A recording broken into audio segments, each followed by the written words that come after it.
Evan was handsome, impeccably so, with the kind of looks that turned heads. But it wasn't just his appearance that drew people in. It was the aura he carried. He exuded confidence, a subtle arrogance that made people feel as though they were in the presence of someone important, someone who knew more, saw more, and understood more than they did.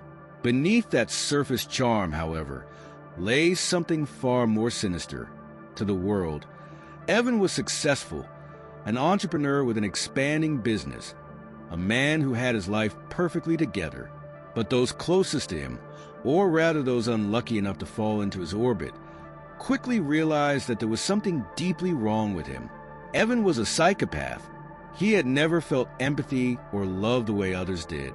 His relationships were not built on affection or mutual respect. They were games. To him, people were pieces on a board, and his greatest joy in life was controlling them, bending them to his will until they broke. His longest relationships rarely lasted more than a few months. He would find someone, charm them, then slowly manipulate them, isolate them, and eventually discard them once they no longer served his purpose. He loved watching the process of someone unraveling under his influence. The confusion in their eyes when they realized they were no longer the person they used to be, the despair when they couldn't figure out why they felt so hollow, so dependent on him. But now, there was someone new in his life, Lana Myers. Evan had met Lana at an upscale bar on the east side of the city about 3 months ago. She was striking. Dark hair that cascaded over her shoulders in loose waves, sharp, expressive eyes that seemed to flicker between amusement and something darker, something that Evan couldn't quite place at first.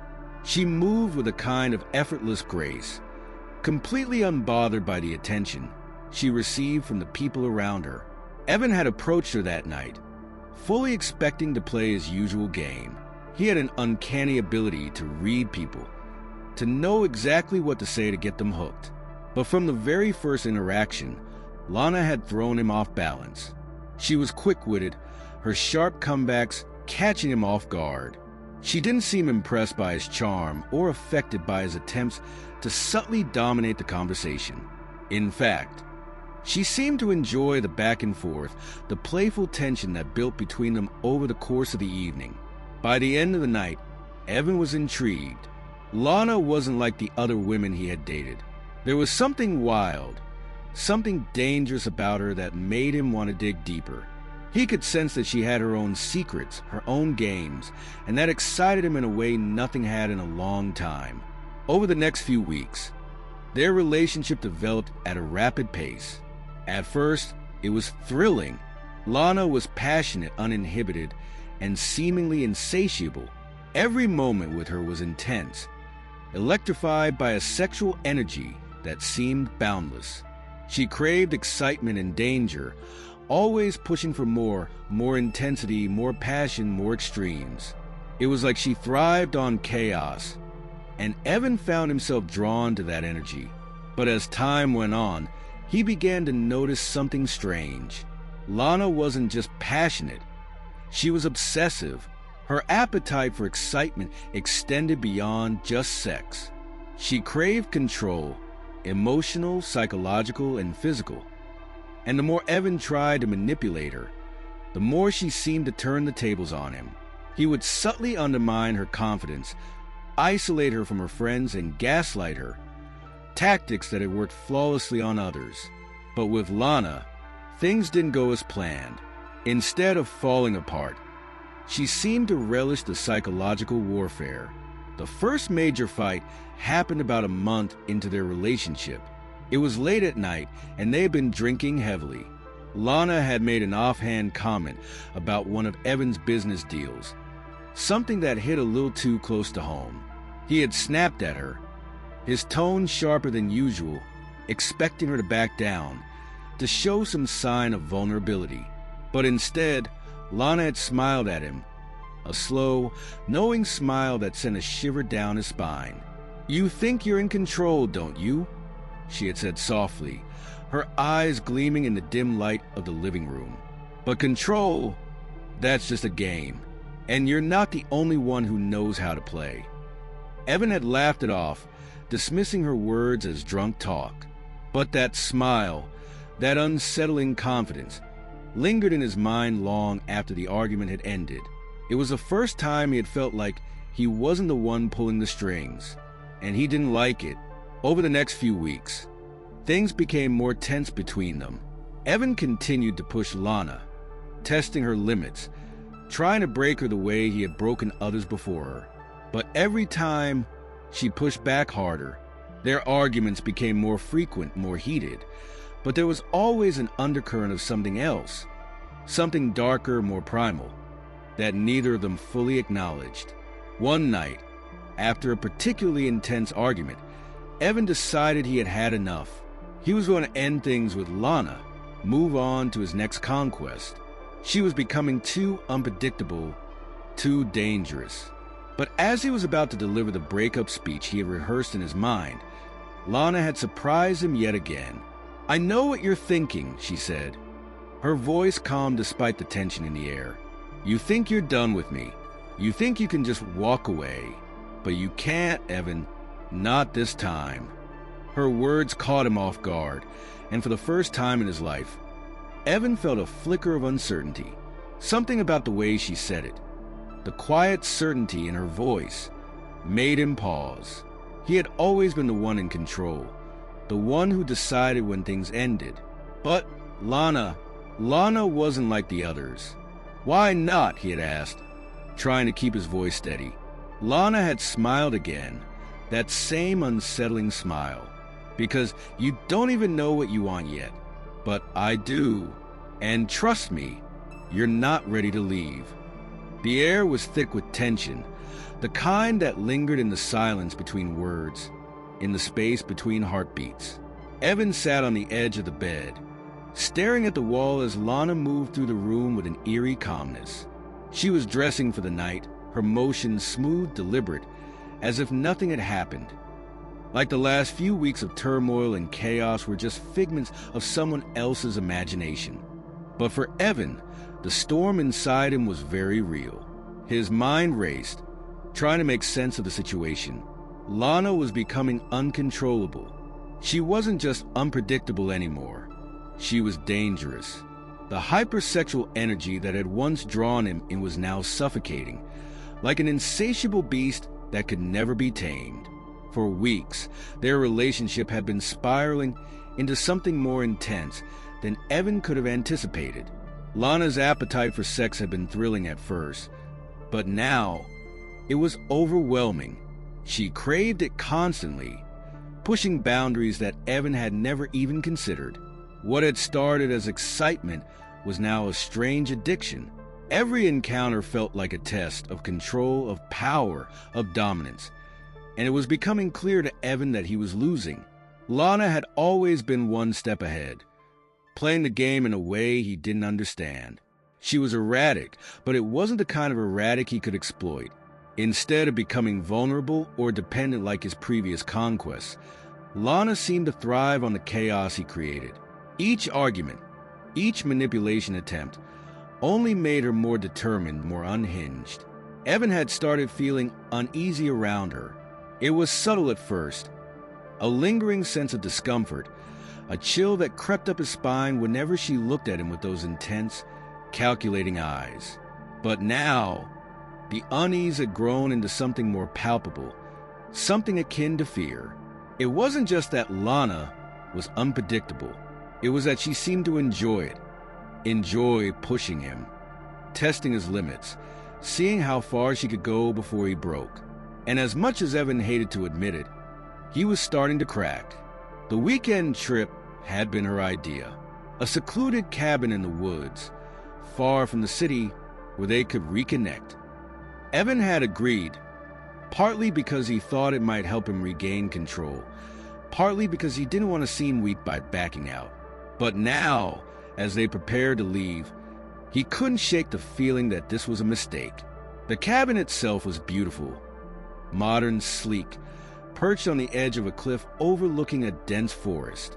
But the isolation felt suffocating. There was no phone signal, no internet, no way to contact anyone. It was just the two of them, alone, with nothing but the vast wilderness and their unraveling relationship. The first night had been tense. They drank wine, shared a quiet dinner, but there was an undercurrent of something unsaid, a tension that neither of them acknowledged. After dinner, Lana had suggested they explore the night together. It was something she had been talking about for weeks, pushing boundaries, discovering new extremes. But Evan had felt exhausted, both physically and mentally. He had brushed off her suggestion, claiming he was tired. That had been a mistake. Lana's face had shifted instantly, the playful light in her eyes hardening into something cold. She didn't argue, didn't push, but the air around them seemed to grow heavier. It was the first time she hadn't pressed him for more, and that made him even more uneasy. The next day, the tension only grew. Lana had spent most of the morning outside, wandering through the woods alone, leaving Evan in the cabin. He found himself pacing, trying to make sense of everything, but his thoughts were clouded. The idea of leaving crossed his mind more than once, but something stopped him. Maybe it was pride, maybe it was curiosity, maybe it was the fact that, despite everything, a part of him still wanted to win this game, still believed he could come out on top. When Lana returned that afternoon, she was different. There was a calmness to her that Evan hadn't seen before. She seemed resolved, as if she had made a decision. They shared another quiet dinner, the silence between them almost oppressive. And then that night, things finally reached their breaking point. Lana had initiated it, as always. A kiss that quickly turned into something more, her hands pulling him closer, her body pressing against his. But there was something different about it this time, something darker, more desperate. Evan could feel it in the way her fingers dug into his skin, the way her breath came in ragged gasps.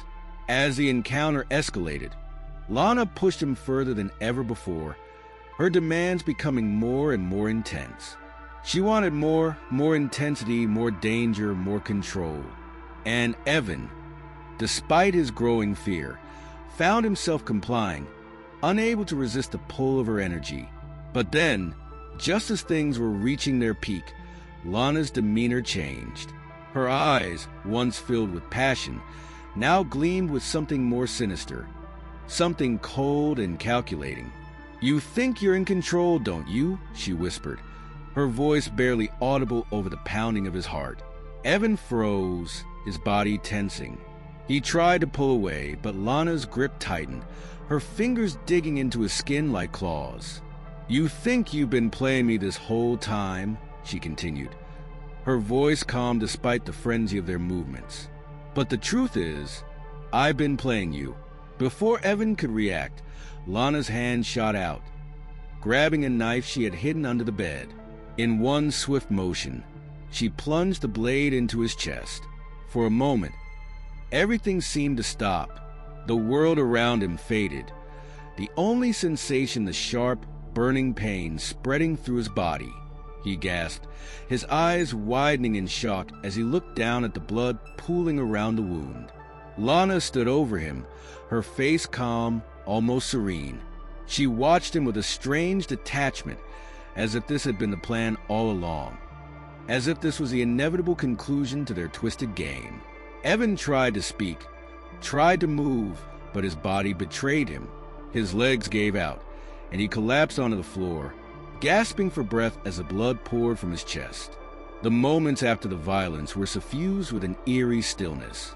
The storm outside raged on, wind howling through the trees, but within the cabin, time seemed to stand still. Evan lay on the floor, his body trembling as his mind tried to process what had just happened. The pain was excruciating, but worse than the physical agony was the dawning realization that he had lost. For the first time in his life, Evan wasn't the one in control. He wasn't the predator. He wasn't the manipulator pulling the strings from behind the scenes.